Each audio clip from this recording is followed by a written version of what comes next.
Before bones, before shells, before anything we would recognize as an animal today, Earth's oceans were already alive. This world had no teeth, no eyes, no skeletons, only soft life pressed against the seafloor.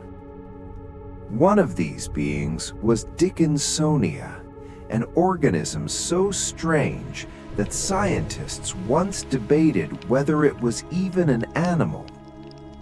It had no bones, no mouth, and no organs, yet it fed, moved, and lived.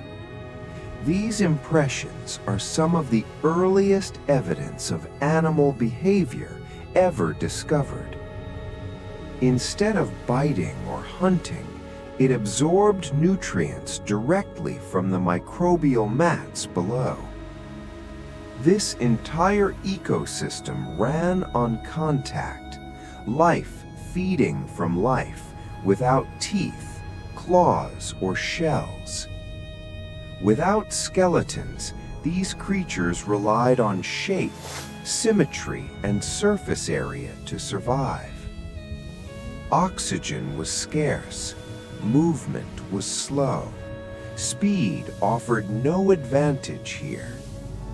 Competition was silent, and survival depended on simply staying in contact with food. For millions of years, this soft-bodied world remained stable, but this calm was temporary.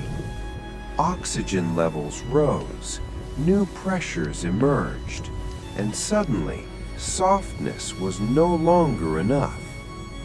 Many of these creatures would vanish forever. Their disappearance paved the way for skeletons, shells, and predators.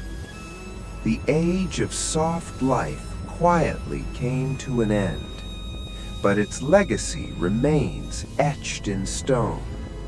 These fossils are the echoes of Earth's first experiments with animal life.